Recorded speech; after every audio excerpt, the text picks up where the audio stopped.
All right. So I was talking to the class when some of y'all just got here, but if you want, you can sit on the other ground if you want. If you want some space to stretch while you're in class, I don't mind.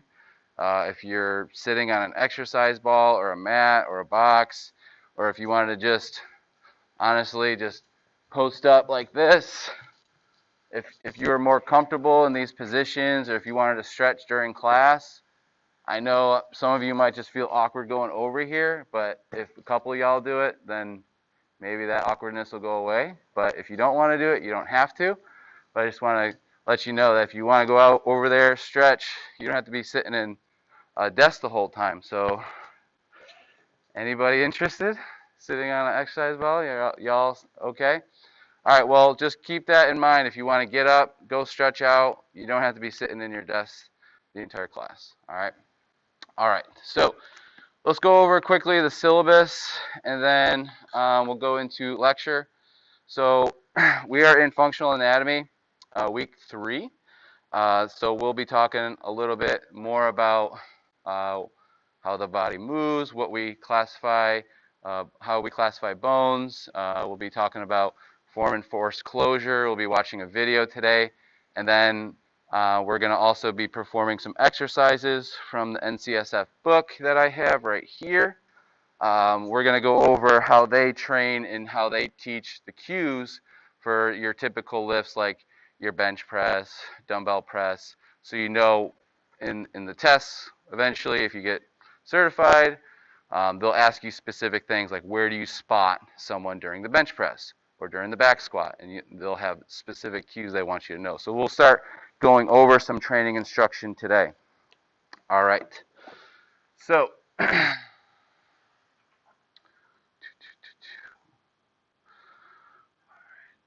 So last week in Module 1, we went over health and physical fitness. You should have gone over impact of physical activity on obesity and impact of physical activity on skeletal and mental health disease. A couple numbers that are important to remember. If you haven't gone over this, you should on your own. There's going to probably be 80% of questions on the test that you probably heard in lecture or were mentioned in a PowerPoint. Then there might be 20% where you have to do your own reading. So if you don't have the book, like I said, if you're not reading the actual chapters, or if you're not at least going through all the modules, you might not answer all the questions, because I'm definitely not going to be able to go over everything in these modules in class, because there's so much information in this course. And if I stay on one module, we just won't get through them all, okay? So a couple things to understand about obesity is it's a major health and economic concern, impacts 40% of U.S. adults. Okay, so 40% of U.S. adults are obese for body fat. So if a male is 20%, they're in the fit to healthy. Less than 20%, they're in fit to healthy. Females, less than 26%.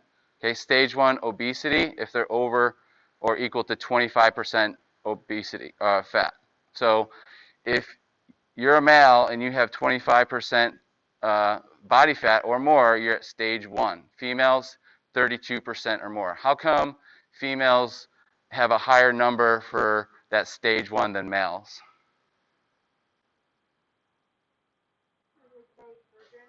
To carry children, and that's part of the reason.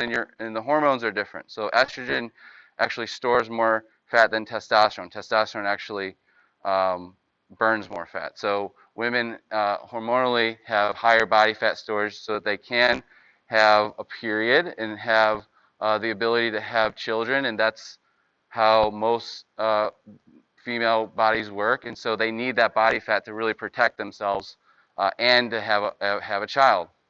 It's also a reason why their hips are a little bit different on women than they are men. They grow a little bit wider after pregnancy. They're a little bit more lax in the tendons, so you actually don't need to stretch as much after delivery, after you're pregnant, because you're actually a little bit too loose in areas, so you actually have to kind of tighten up. Stage 2 obesity, males over 30% or equal to 30%, females at 40%, that would be stage 2. Stage 3 over 35%. The high risk for males and females when it comes to circumference of the waist. This is another real easy one to remember and easy one to assess. Just looking at waist circumference. So if it's over 40 inches, you're at a high risk at obesity, and then females over 35 inches. Okay, so that signifies significant visceral adiposity, where fat storage is mostly stored in and around the belly. Okay, you're not gonna see it that much in other places. You might see it in the back, in this area here. There's another pretty fatty place. You might see it in here. There's another fatty place. But the arms, the legs, you're not going to see a lot of fat on it. It's just going to store around the midsection. So just looking at the circumference of somebody can tell you if they're in that obesity risk factor. Okay, we know what causes it. We know that it causes things like diabetes. Okay, when we're looking at diagnosis of diabetes, that is when your fasting plasma glucose or your blood sugar is at a high level. Because this is where all the organs are, and fat usually stores around organs. Why does it just go straight to the belly, basically? It's a good question. You know, why does the body store it there? Maybe because that's the easiest place to store. You know, you're not using this section as much as your limbs. You know, there's less, you know, you don't have any organs in your arms. So that might be a factor why it stores mainly around your waist. And maybe it's, you know, those are good questions, and I'll probably look into it. So having a high blood sugar level can tell you if you're at a pre-diabetes or a diabetes risk. I'm not going to go into all that today, and I'm not going to go into the cancer risk today or the physical activity in cancer. I want you to go over that on your own. But I did want to go over the obesity factors. As far as physical activity on skeletal and mental health,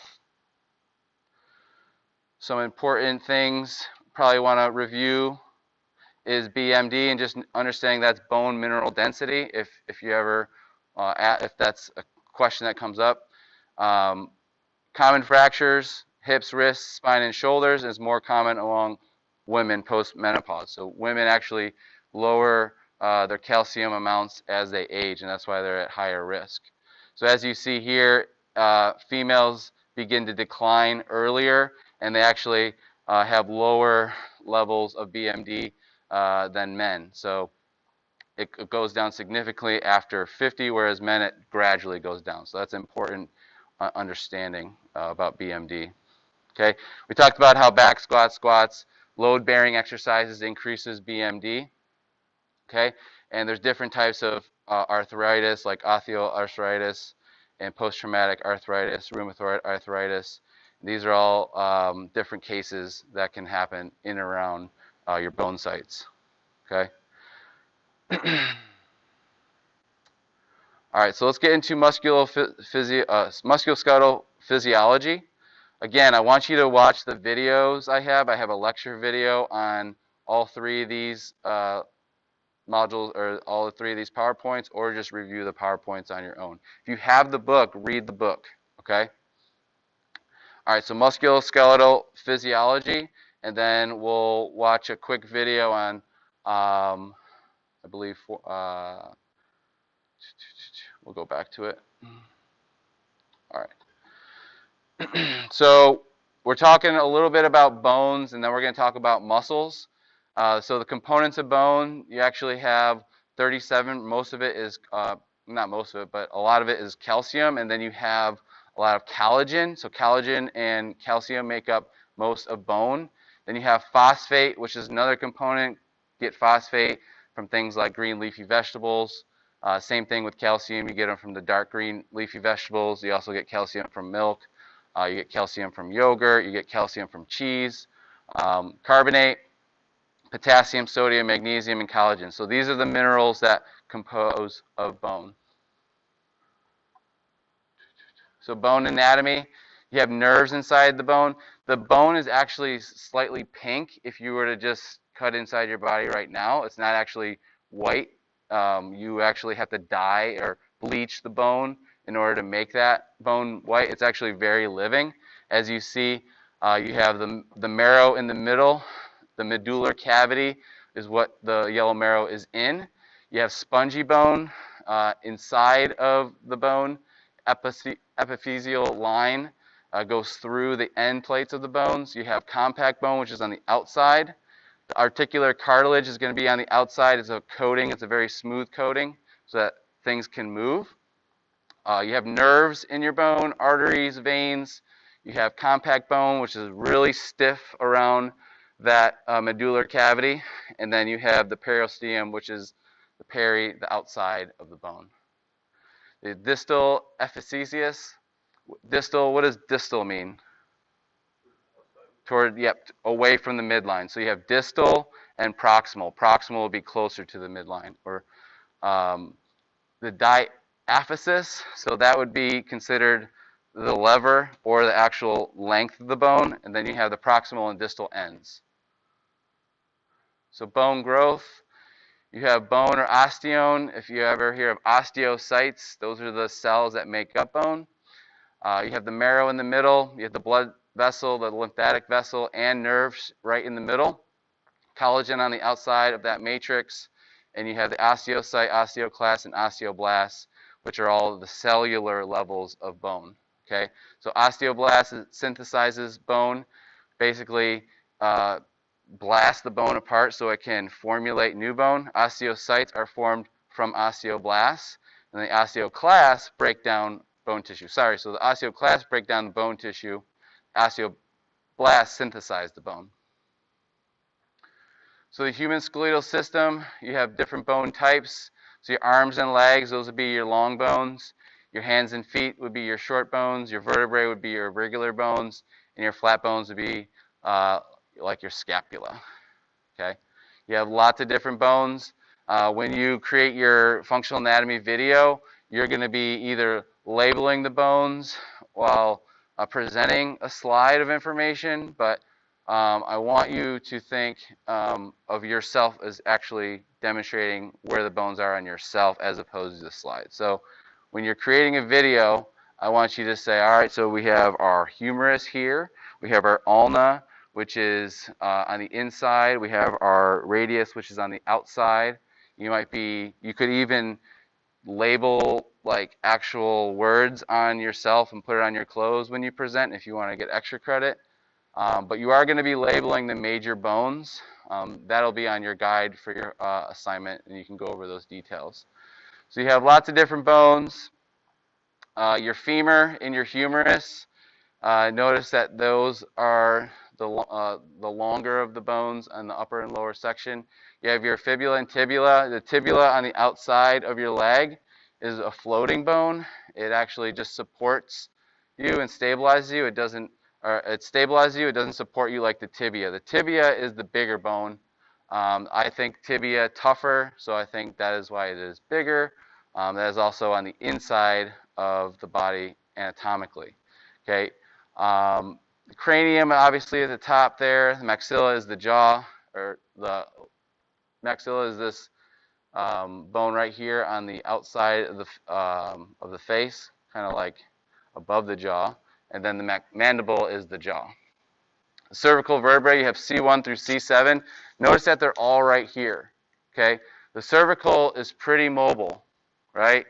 Left and right, about 90 degrees, up and down. But we obviously can't go all the way around and look behind ourselves like exorcists. So there's a reason why, because we would be paralyzed. So another reason why we kind of don't treat the lumbar spine like the T-spine is because of the fact that the L1 through L5 and S1 through S5 doesn't really move that much rotationally. When we rotate, we're typically rotating the T-spine. We're not typically using the low spine. And when we start using the low spine, that's when we can start getting some back issues. We actually want a stiff lumbar spine. Okay, you have your scapula, which are your wing bones in your back, your ribs, you have 12 ribs, and you have a couple floating ribs that aren't connected to the sternum. The sternum is right here. Okay, you have your carpals, okay, which are your wrist bones, your metacarpals, which are your neck bones that come up, and then your phalanges, which are your fingertips. Your patella is your knee bone, or that floating bone. You can actually perform a controlled articular rotation of the patella by manually pushing it in a circle. And you can push it in a circle both ways. You have to lock the leg so that it's totally relaxed, and then you can push it down so that it moves up. You can push it sideways and to each side. And if you notice that it doesn't move in a specific area, it's actually, you might have an issue there. It should move pretty freely in a full 360-degree circle. Okay. Has anyone ever broken a bone? What did you break? Clavicle. Oh, that's right. I think, didn't we talk? No, we didn't talk about that, did we? Anyone else? Radius. Okay. What was that like?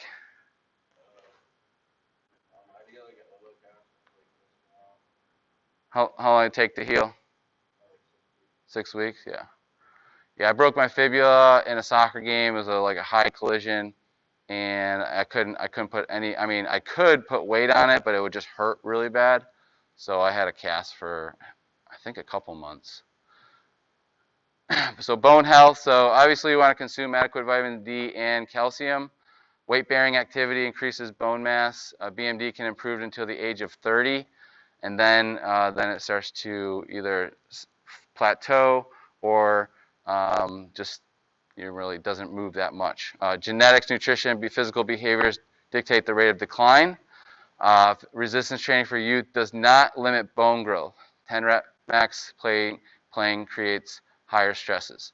So what that basically means that youth, we used to think that working out the youth would limit their bone growth and they would, get shorter, but that's actually not true, because when youth play and when they do a plyometric exercise like a jump, that's actually creating a lot more force than something like a squat, right? So you see kids playing all the time and they're jumping on, they're hopping on one foot, they're bounding, they're jumping from place to place. Those are a lot harder than probably some of the exercises that we might teach in the weight room.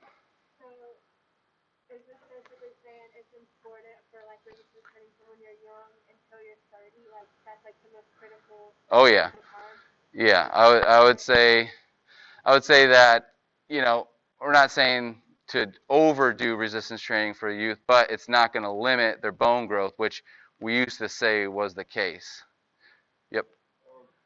So for someone like LeBron, who's 37, so like still like a elite athlete, would it be non-beneficial for him to like? Well, he needs to maintain that bone mass, and a way to maintain that bone mass is to do things like resistance training, or at least body weight training, where you're getting some type of stress to the tissues.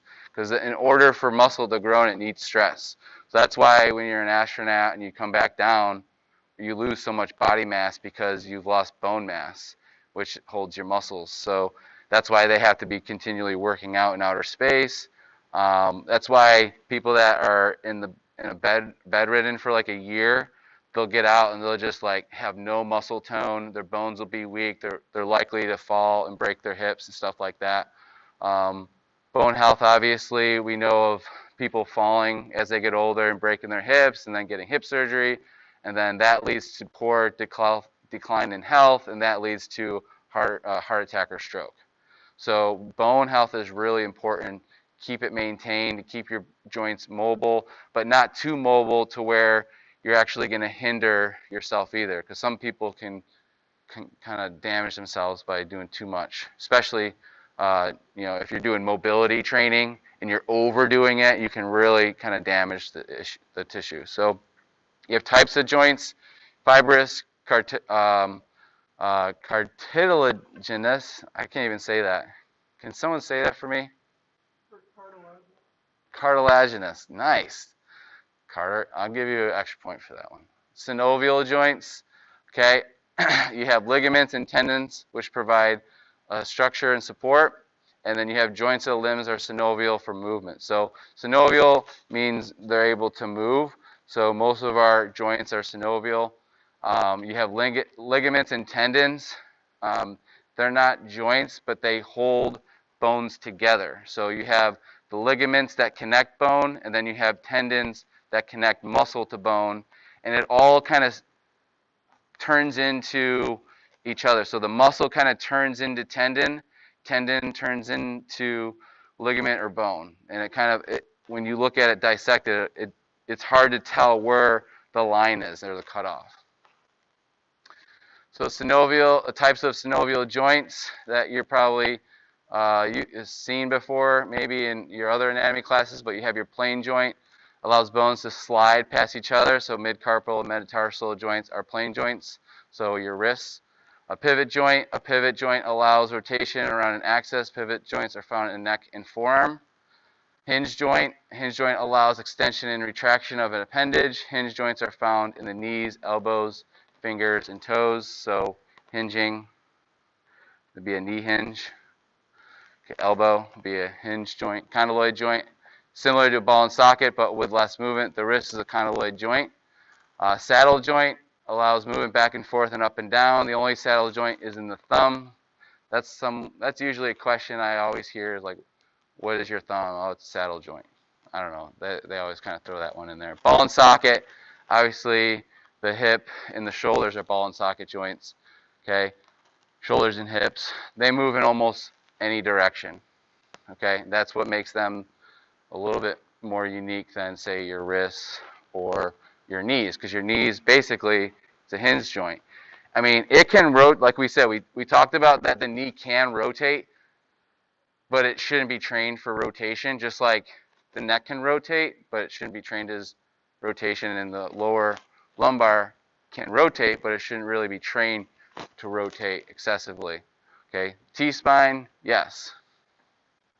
So muscle tissues, different types. You got skeletal, cardiac, and smooth. Cardiac is only found in the heart. That's why it's called cardiac. Skeletal muscle, that's the muscle that you're used to seeing, biceps, chest, shoulders, that's your skeletal muscle. And your smooth muscle, that's what lines your organs, okay? Like your stomach, okay? Skeletal muscle structure. So you have muscle fascia. Fascia is the outer layer. Think of fascia as a net or a web of tissue that surrounds muscle. So your whole thigh here is wrapped in fascia, and all that fascia builds up and is called your IT band. Okay, so the IT band is not a muscle. Okay, and we really shouldn't be. Some people say you shouldn't foam roll your IT band. I'm not sure what NCSF says, but because it's not a muscle, it is just a band of tissue that is along, it's like a zipper on the outside of your leg, and that can get tight, that fascia, for many different reasons. Endomysium, that's outside of the inside of the edge there. The fascicle is the most interlining muscle fiber, or casing. Fascicle cases all those muscle fibers, and you notice that you have like muscles inside of muscles here, right? And it turn into your actin and myosin, which kind of move together to formulate muscle contractions and all your actions in your muscle fibers. The blood vessels, obviously, and give oxygen and blood to those smaller inner units. And as far as do they want you to be able to understand this? Yes. Do they want you to be able to label this for the certification? Probably not. They might want to know if you remember what muscle fascia is, and they might want you to know that muscle fibers also are inside that muscle fascia. So you have muscle fibers, muscle fascia, you have different types of muscles. How they contract, so nerve signals are carried via action potentials. Action potential, current travels to motor neurons to connect muscle fibers or the motor unit, and the chemical cascade of events leading muscular contraction start at the neuromuscular junction. Okay, so a neuromuscular junction. Okay, as you see here, you have the motor neuron, which is this yellow thing, and it has a lot of different names that they're not going to ask you, but they just want you to understand that nerve signals are basically carried via action potentials, okay? And action potentials, current travels to motor neurons, and they connect muscle fibers or your motor units. As far as axon, terminals, preceptic membranes, synaptic vesicles, all that kind of stuff, they're probably not going to ask you that kind of stuff on the exam or even on our quizzes, so that's not something you have to know. But you just have to basically understand that the nerves go through the muscles in a very complex way, okay? How muscles contract, okay? Again, a little bit more complex here when you're looking at all the fine details. So you have action potentials, which travel down T tubules to the sarcoplasmic reticulum. The sarcoplasmic reticulum releases calcium, which unlocks bond between actin and troponin. So think of calcium as something that unlocks bonds, which allows for muscle contraction. So myosin can now attach to actin to form a cross bridge, and then ATP is split at a cross bridge, which allows myosin head to pull, slide actin, contract fiber. Now this is all concept that we don't actually know what's really happening. So they have to kind of make up diagrams and label things that are there that try to help us make sense of how muscles contract. So as complex as this looks, this is nothing that our clients need to know. If you're going to go into if you're going to be exercise physiologists, or if you're going to go into maybe deeper functional anatomy, then yes, you might want to understand this a little bit further, but this isn't something I would have on your high list. The all or none principle basically means that when you contract, all your muscle fibers contract. There isn't just a couple of your muscle fibers in your leg. When you contract my rec fem, the whole thing takes off. Just how much, it's like a dimmer switch. As you see, it can kind of go up and then it goes down. So you can't keep that tension in your leg forever. That is called fatigue, right? So a summatation of contractions is an incomplete fusion. So once there's a complete fusion, it's called tetanus, which is the all or none principle. And then once we begin to, once we're not able to complete that fusion, we begin to fatigue. Force production. So force production dictated by motor unit or firing rate recruitment and synchronicity. So the synchronicity of muscle tissue is what's important for force production. So the more muscle tissues that are synchronous and working, so the more connections you're able to make throughout the body, the more force you're able to produce. So the more, if your ankles connect to your knees well, and your knees connect to your hips well, and your hips move freely from the spine, and your spine moves freely from your shoulders move freely from your spine, and everything can kind of work together the way it's supposed to, you're going to have increased muscle recruitment and increased firing rate, which is higher force production. So that's why we try to correct posture, we try to get people in corrective exercises, is to get them to fire things more synchronously. And so we want our body to work kind of together as opposed to compensation, okay? So agonists and antagonists, neural patterns facilitate smooth force production. So agonists and antagonists, so your agonist muscles are the muscles that are doing the contraction, and then your antagonists are the muscles that are relaxing, okay? So your agonist in a bicep curl would be your bicep, and your antagonist would be your tricep. But you can also use both of those muscles when contracting. So you can also synchronize both agonists and antagonists to increase force production. Or you can concentrate on one or the other. But you're going to improve more force production by squeezing more muscle tissue. Basically, if you've heard of the law of irradiation, if you shake someone's hand, squeeze it, just, regular squeeze, but if you go as hard as you can, but if you also put your forearm and your shoulder and your chest and you stiffen up your whole body, you're gonna increase that force production, okay? You have different types of muscle contraction: isotonic, concentric, eccentric, isometric, and isokinetic. The three main ones they want you to understand are concentric, eccentric, and isometric. So your concentric muscle, when you're performing, it looks like we are doing a tricep skull crusher, is what you call them. The shortening of the tricep would be your eccentric phase, okay? And then your move in direction concentric would be your extension of the elbow. So if you're contracting your muscles like your bicep, this would be concentric, this would be eccentric, okay? Isometric would be just holding a muscle where it's at, okay? Isokinetic, I believe, is moving and holding an isometric. And isotonic is something I'll probably have to look up real quick.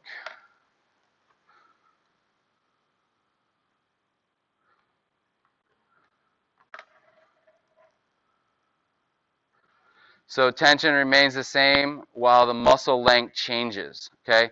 So there are two types of isotonic contractions, which are concentric and eccentric. So I'm not really sure. They throw stuff in like isotonic, like we're supposed to understand and know it, but they never put it on any of their tests, so it's like, why do they want us to know what that means? So it doesn't really give me a good way to explain it, so I want to be able to explain it to someone, the lay person, right? So an isotonic contraction, tension remains high, remains the same while the muscle length changes. So that could mean that I am squeezing a dumbbell, and as I squeeze it and as I eccentrically contract, I'm holding onto it, is what they would call isotonically. So isotonically would be an isometric contraction while I'm eccentrically going down, or same thing, isometric contraction while I'm concentrically contracting. So that's a way to increase probably more neural drive and force production, so I can see why people would use isotonic. And then let's see the difference between isokinetic.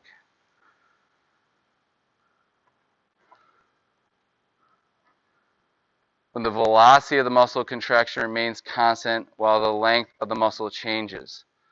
So again, that kind of sounds like isotonic. The force exerted by the muscle is not fixed and can vary depending on the position of the joint in its range of motion and the participation effort of the subject.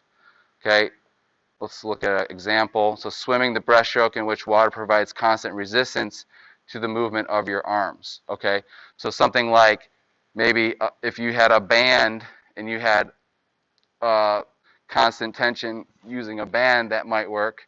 But when you pull a cable, once you get here, you're not pulling anything else. So maybe using bands for isokinetic exercises would be important, but I can look more into that. Muscle fiber types. You have type 1, type 2A, and type 2B or 2X, as they call it. You'll see in some manuals they'll call it 2B. Type 1, those are your fatigue-resistant slow twitch. So athletes like long-distance runners, swimmers, cyclists, they're going to have a lot of type 1 fibers. You can change slightly your genetics. Like most of us either have more type 1 or more type 2A, and you can slightly increase more type 2A, or you can slightly increase type 1. So you have low power output. That's why you can do it for a long amount of time, and small fiber diameter. Metabolic characteristics, so high oxidative capacity, so the ability to take on that oxygen.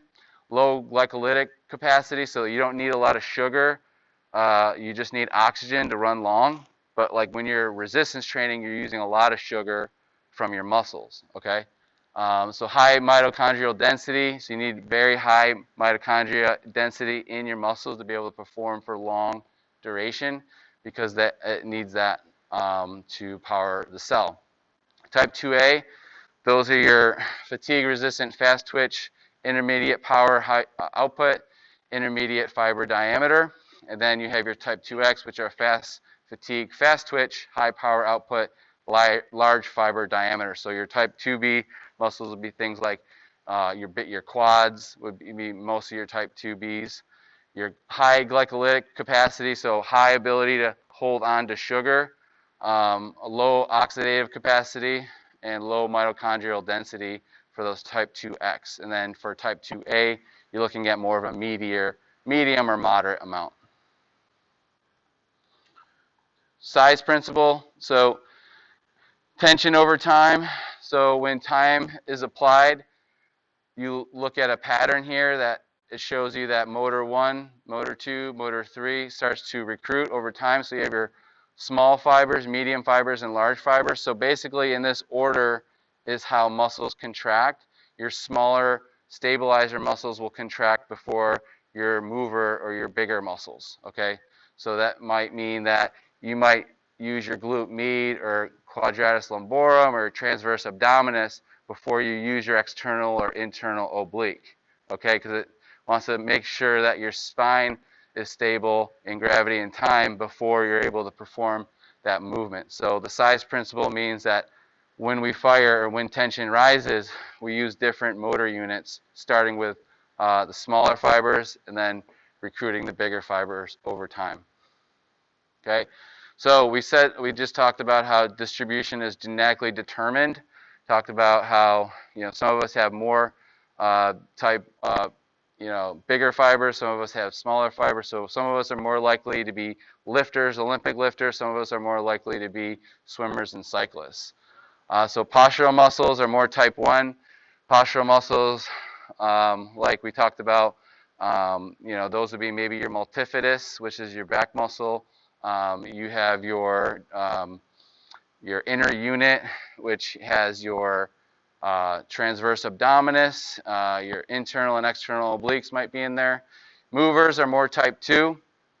Okay.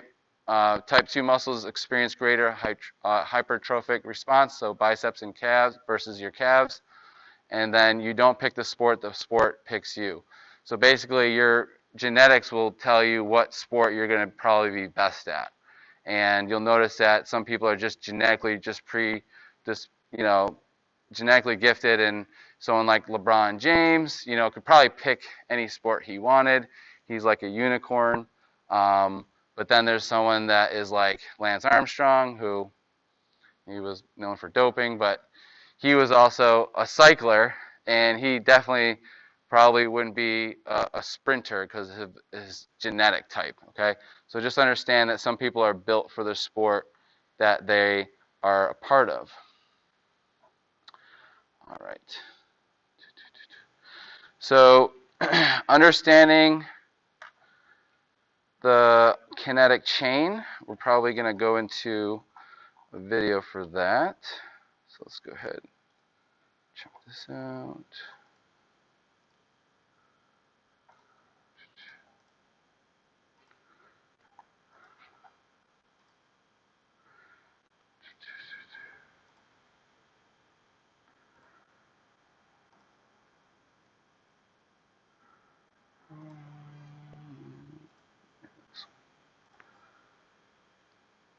So this is going to talk about the kinetic chain and how kind of everything works together.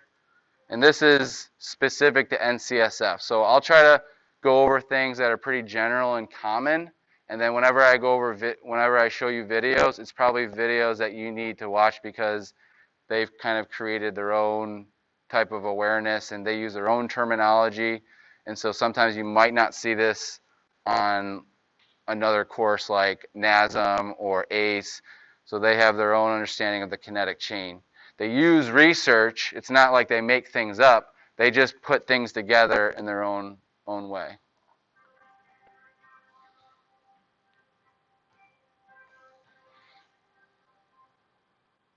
In this lesson, we will cover key concepts related to human function. Let's begin by taking a look at the primary musculoskeletal systems that work together to facilitate proper movements across the kinetic chain. It should first be understood that muscles and joints must interact cooperatively and synergistically to properly move and stabilize the body during physical activity. Muscle recruitment patterns are harmonized via the central nervous system so that energy or force is transferred fluidly across joint segments, as illustrated here. The body's ability to transfer force depends on the neural proficiency of muscle activation, the health and efficiency of associated bones, joints, and ligaments, and the added support of associated muscles and fascia. Now, form and force closure are two concepts that are pretty relatively new to the whole training. So those are things I'd like you to try to make sure that you take some notes on and try to understand. Therefore, stability and functional movement occurs through the coordinated actions of form closure, a passive system, force closure, an active system, and neural coordination, a control system. These three elements are further regulated by local and global muscle systems. Various cooperative systems are needed because muscles may need to stabilize, neutralize, accelerate, or decelerate a body segment at any given time, depending on the activity being performed.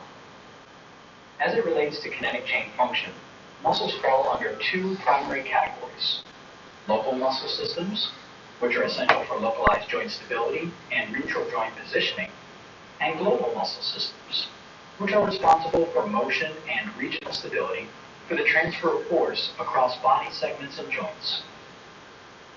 The key concept here is that local and global systems must cooperate for movement efficiency and to reduce the risk for injury. Local systems function in an anticipatory manner before loading to brace joints and maximize stability. Okay, so local systems, they're anticipating the movement before it's performed. So things like your stabilizer muscles, transverse abdominis, multifidus. Local systems activate first to anchor a body segment before the global systems pull on it for movement. This local-global progression is very important in the trunk for protection of the spine, where it is known as the feed-forward response. Delayed local firing allows forces to go unmanaged and can lead to injury. In summary, we have local stabilizers, global stabilizers, and global mobilizers that work together for kinetic chain function. Local stabilizers help to maintain joint positions, but do not produce movement. Examples include the transverse abdominis and soleus. Global stabilizers generate force to control the range of motion at a segment, often via eccentric deceleration. Examples include the obliques and levator scapulae. And global mobilizers function to generate torque, which actually produces joint movement, usually via concentric contractions. Examples include the lats, hamstrings, and rectus abdominis.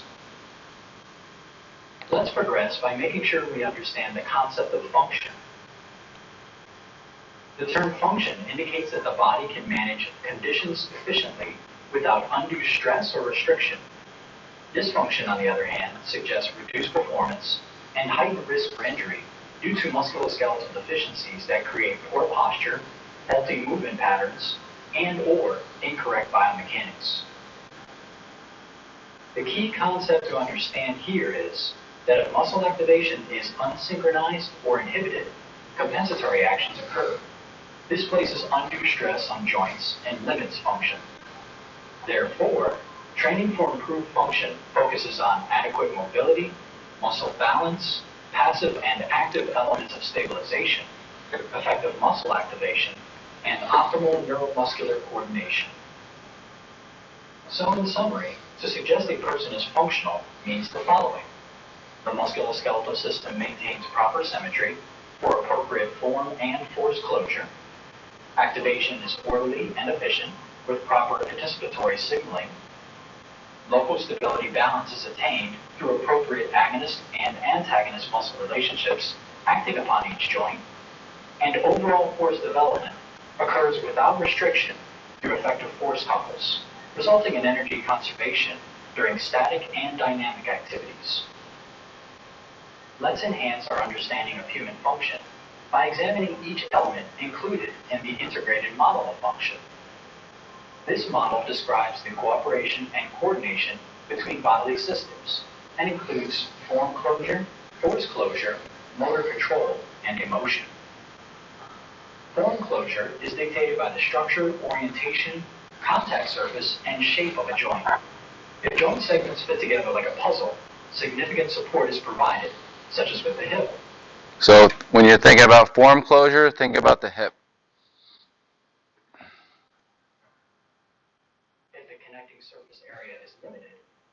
tissues must be used to enhance stability, as form closure will be low, such as with the shoulder. Now, force closure is created by ligaments, tendons, muscle, and fascia that provide additional support and stability.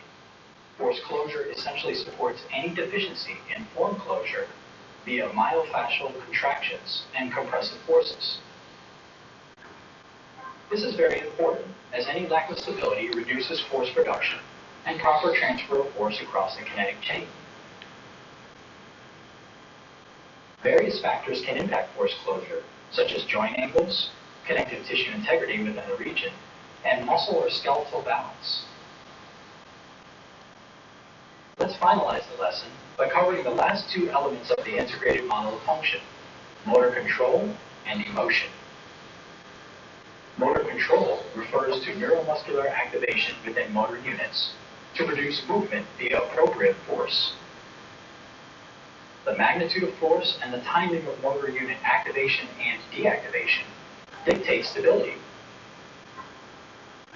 Familiarity and movement practice or rehearsal is key to improving motor control. This ties in with the layman's term of muscle memory. Now, emotion has a major impact on function because it is physically expressed in various ways, such as postural adjustments, biomechanical changes, unnecessary tension, and reduced focus or motivation. It appears to have the greatest impact on finite actions, such as putting in a game of golf. Considering emotion identifies the relationship between the brain and working muscles, the use of targeting and other focal interactions with trained movements can improve focus and therefore performance under emotional pressure. This concludes the lesson on human function.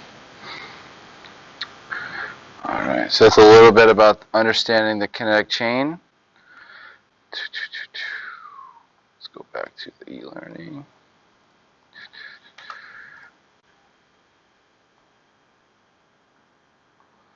So I'm doing pretty good here. As far as functional anatomy,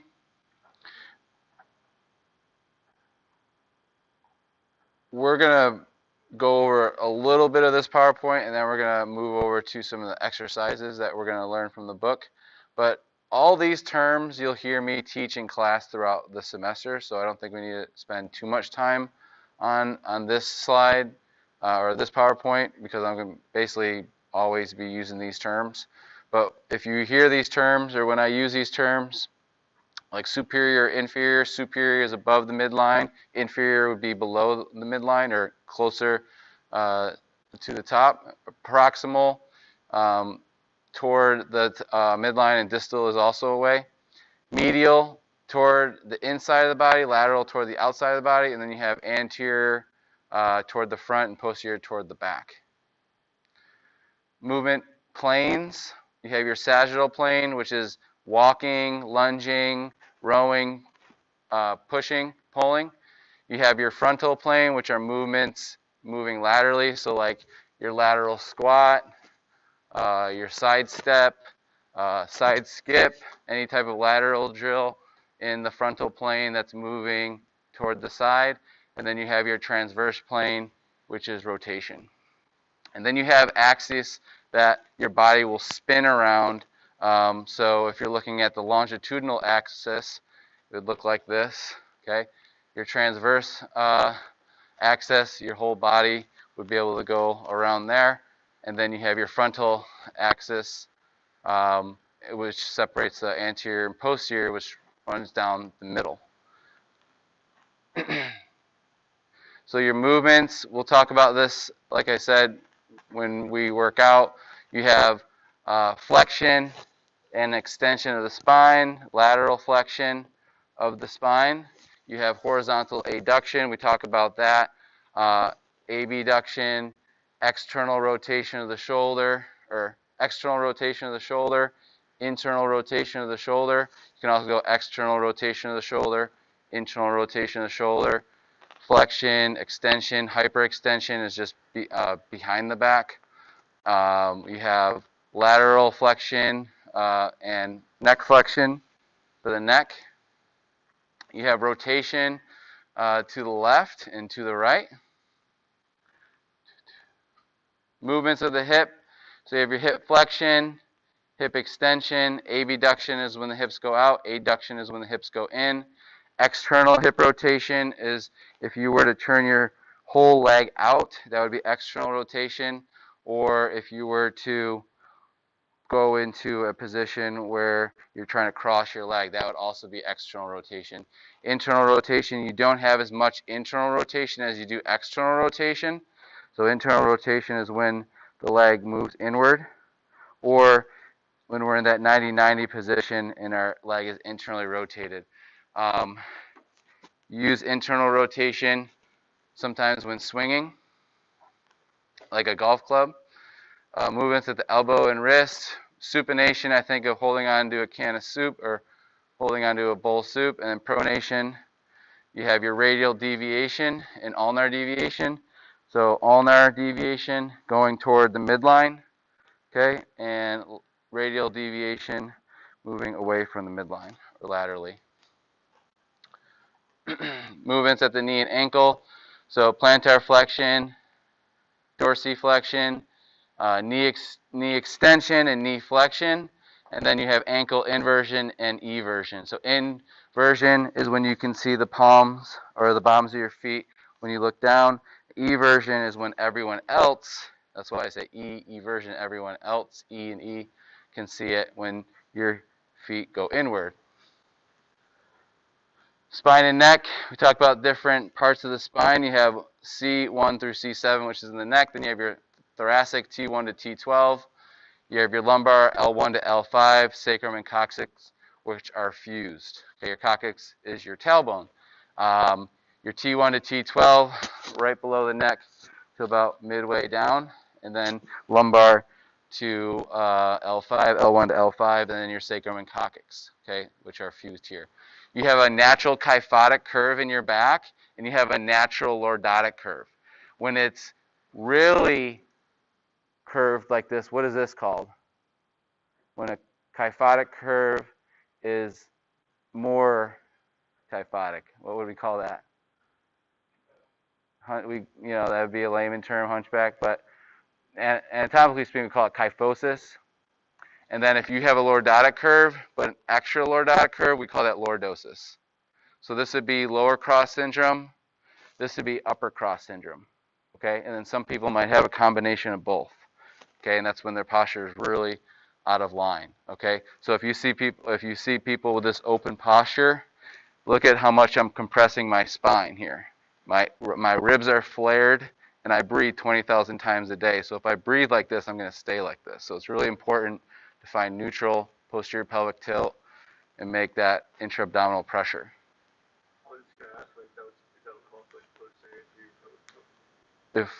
So lordosis will increase anterior pelvic tilt. Anterior pelvic tilt will increase lordosis. So that's why we're trying to find posterior pelvic tilt in our half kneeling position.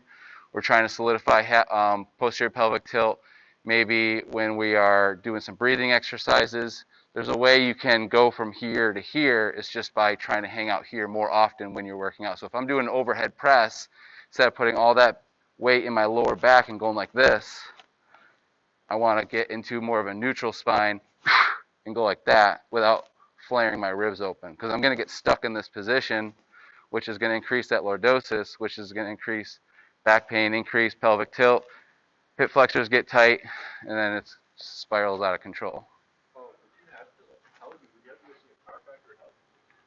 I wouldn't advise a chiropractor, but I also would want to stay in my own lane when it comes to that type of thing.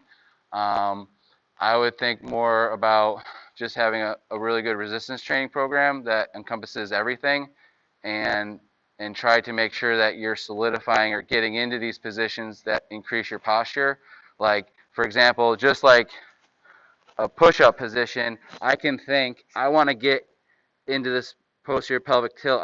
You might see some people like this. I might think, all right, I really want a strong posterior pelvic tilt. I want to find that intra-abdominal pressure. And when I do my push-up, I want to keep that like there.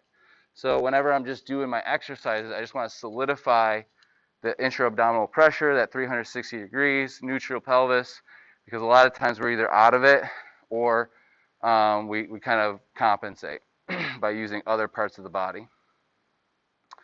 So we talked about the pelvis-spine connection. So anterior pelvic tilt, when the hips move forward and the water in your fishbowl spills forward, is your anterior pelvic tilt. Your posterior pelvic tilt is when the water spills behind you. So think of your hips as a fishbowl, and when you tilt it forward, that's your anterior pelvic tilt. Okay, and when you go back, that's your posterior pelvic tilt. Okay, neutral remains in a position in context with the spine. Okay, so as you see, a little demonstration of the drawings here. It's hard to really see the difference. You can see a little bit differences. Basically, where your spine goes is where your pelvic tilt goes. Okay, so you can be swaying forward or backward based on where your hips are aligned. So that's why we're always trying to find that neutral position.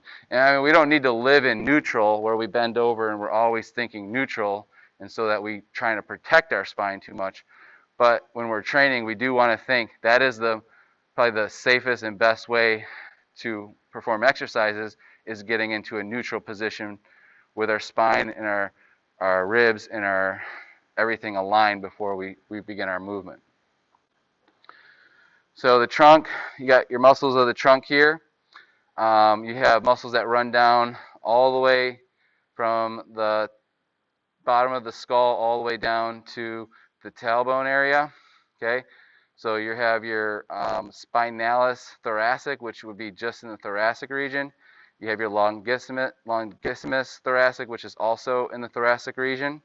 The iliocostalis lumborum, which is right behind the quadratus lumborum, and you can see the quadratus lumborum is on that left side. The erector spinae runs along from top to bottom. Your multifidus would be your postural stabilization muscle in your lower spine. Your internal, external obliques, notice that the fibers go different ways.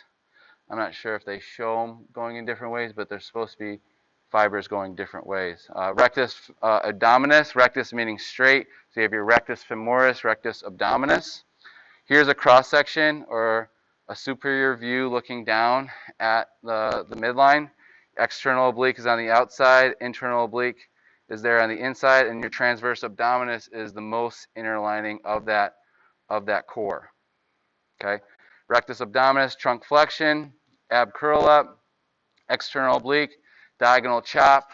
So that's going from here to here. That would be my diagonal chop. Notice that my hip rotates, which means that rotation isn't coming from my spine, it's coming from my hip and my upper back, my thoracic. So just understand that you can kind of change the way you move. Internal oblique, okay, cable torso twist, so that'd be something like this. Transverse abdominis would be a draw in, so draw in meaning getting your hands and knees, drawing in your stomach. Take an inhale, feeling it 360 fill up, and then long exhale, ribs go down and in. So that's really getting the transverse abdominis. So when you exhale forcefully, you engage in all your core muscles. So whenever I'm in like a plank position, I want to make sure I get a super long exhale and stay in that 360 degree intra-abdominal pressure pack in that exercise. Erector spinae group, so something like a good morning, which would be just a hip hinge, just like that, would be an erector spinae group. You're also going to get your erector spinae when you're doing something like a single leg deadlift or a deadlift, quadratus lumborum. It says lateral flexion, but lateral flexion, that is what the quadratus lumborum can do, but do we do this a lot when we walk? Okay, so what does our quadratus lumborum do when we walk? It stabilizes our spine so it doesn't go like this, right? So when I put a weight in my arm, let's just say I have this book, what does my body want to do? Laterally flex, right? So when I go like this, I engage in this core side right here, QL, and when I walk, I have to use this core, or side of the core, external oblique, internal oblique, and QL to keep my body stabilized. Otherwise, I go like this, right? So when I go like this, that's why we call this exercise anti-lateral flexion exercise. Just like when I'm in a push-up position, I am anti-extension. Because if I extend, I go like this. So I have to be in an anti-extension. When I do a push-up tap, I don't want to rotate, right? You see people do this for a push-up tap. You want to anti-rotate. So that's why they call it anti-rotation. See, I'm trying not to rotate here. So if I'm doing a renegade row or a row from the ground, again, I don't want to rotate. Otherwise, it defeats the purpose of the exercise. So you have anti-rotation exercises like your planks, any type of plank variation. You have your anti-lateral flexion exercises like carries, and you have anti-extension, which would be like an ab rollout. So you see someone with those wheel rollouts, or even an exercise ball rollout you can do as well. But I'm going to stop here so we can go over some exercises. We can get back into this next class. So let's go ahead and stand up and move out to the lab. And we'll actually perform some of those core movements so you can see what I mean by anti-rotation.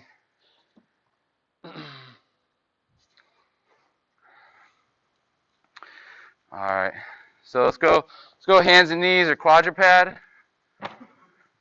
Quadruped, hands and knees. So from here, let's just do something nice and easy. We're going to sit back on our ankles in a anterior pelvic tilt, and then we're going to go to the hands and knees with a posterior pelvic tilt.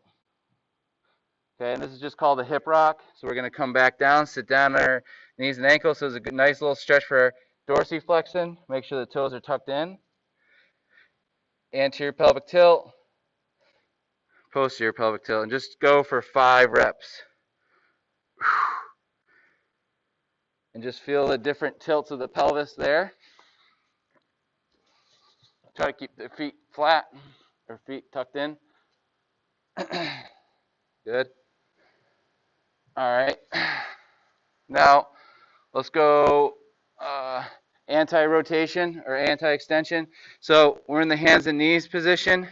From here, we're just going to bring the knees off the ground an inch, not 2 inches, just 1 inch. Make sure, the hands are underneath the shoulders, knees are underneath the hips. I don't want to be like this. Make sure there's a good square here, and then toes are behind the knees. I'm just going to bring my knees off the ground.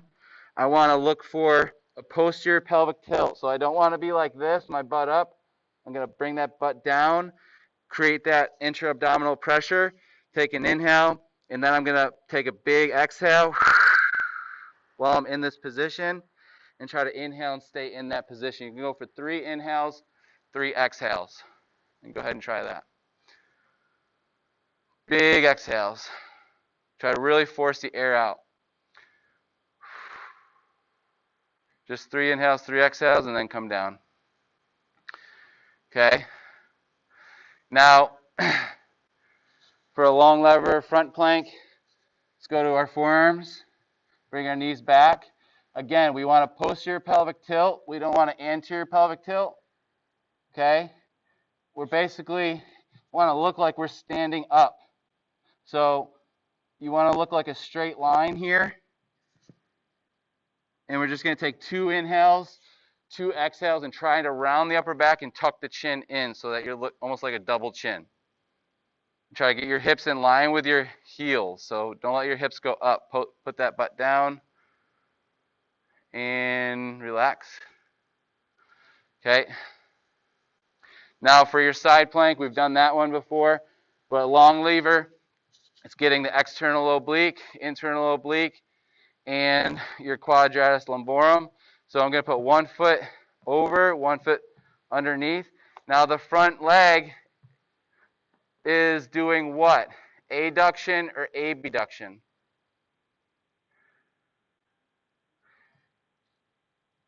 Adduction. So if I'm pressing in, I'm trying to adduct the leg. Now what about my bottom leg? What is that leg doing? Abduction. Isometric? Yes.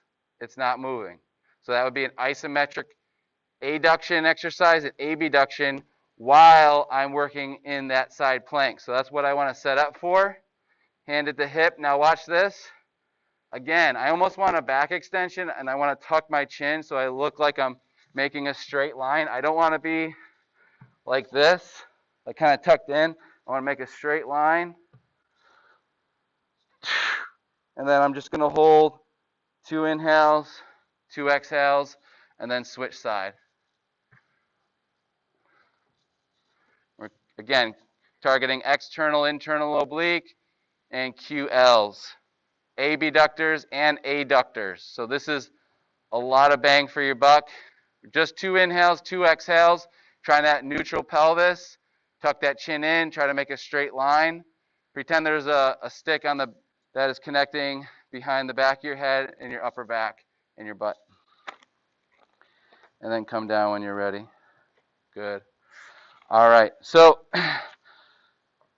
let's go ahead and does anybody want to do a little bench press demo for us over here? Anybody? All right. Have you bench pressed before? All right. So we're going to go over some of the cues. So let's go ahead and grab a bar. Put it up there. And then let's go ahead and kind of bring it in over here if you can't see or hear.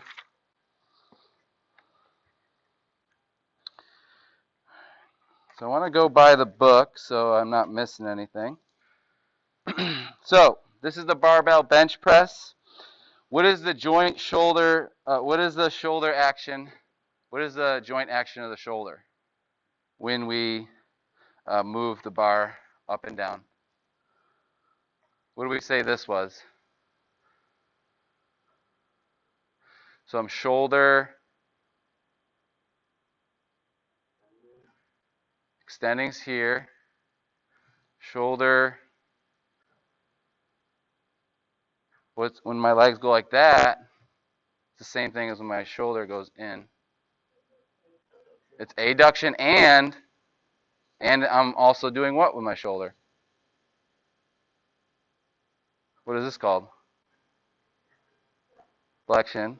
This is still flexion. This is still flexion. This is still flexion. No flexion. I'm extension. Hyperextension. Flexion 10 degrees. 90 degrees. 180 degrees. So we're going for flexion, adduction of the shoulder. What is my elbow doing? My elbow is extending. Yep. So the elbow action would be flexion, extension, shoulder adduction, shoulder extension, shoulder adduction. So it goes from extension to flexion. Okay. So starting positions begin supine. Supine meaning on your back with both feet flat on the ground. Grasp the bar with just the outside shoulder width. Okay. Using a closed grip, thumbs wrapped around. So we don't want, do what you did before. Yep, put them on even more. So we don't want to see that. We don't want to see, we want to make sure that thumb is all the way around the bar. Some people, will just they'll take their thumb out. So make sure the thumb's all the way around. So good. Yep, good. Okay. The wrist should align with the elbow. So the wrist should be under the elbow there. So you might have to move back the bench. Let's go ahead and let's sit up and move the bench back a little.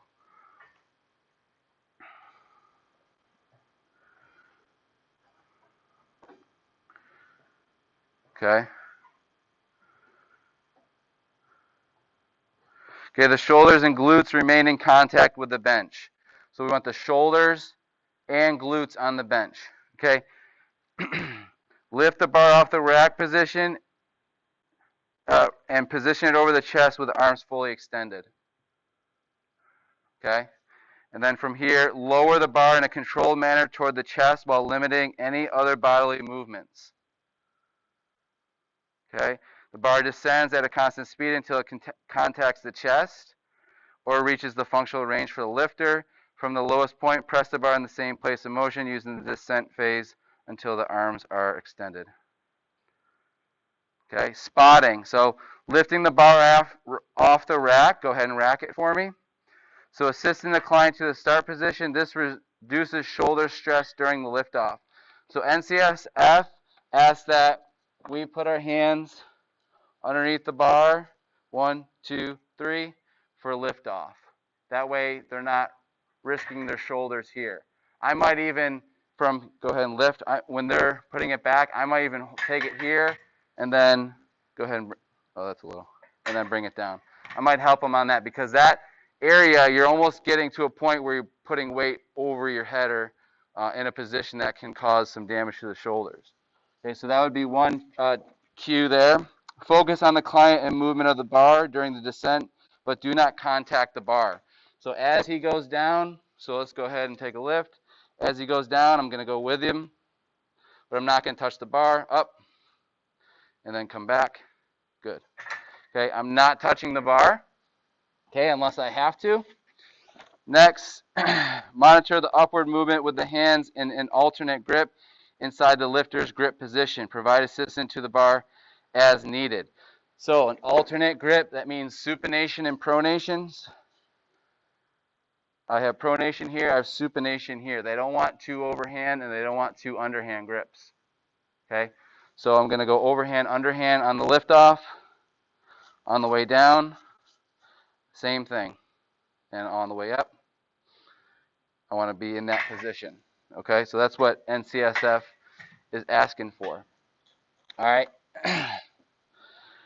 So if the rack has low position arms, use caution when replacing the barbell. This is a particular concern with long limb clients. Now, it does look a little bit low. So we would definitely want to go up probably a couple levels because we want his arms to be kind of extended when he's finished. We don't want him to have to bend his elbows and then rack it, okay? So we would probably move that up, okay? Don't bounce the bar off the chest, as this can cause injury to the sternum. Use a touch and go method. Do not raise the hips off the bench during the ascent to increase mechanical advantage. We're not power lifters here. If the lifter must compensate to perform the exercise, the weight is too heavy and should be lowered. Ensure the bar is not uneven during the eccentric or concentric phase. This commonly indicates asymmetrical stabilizer fatigue or muscle strength imbalance, rotator cuff imbalance, weakness, triceps brachial imbalance, or previous injury.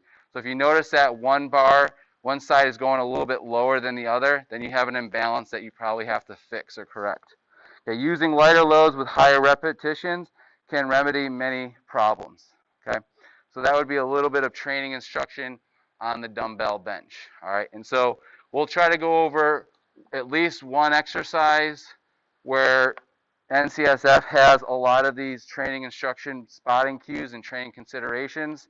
That way you're used to this terminology for those certification exams, okay? So we'll try to do maybe one or two exercises per class moving forward, and that's going to be basically it for today, okay? Thank you to our volunteer. All right, so we're all set for today. We'll see you on Thursday.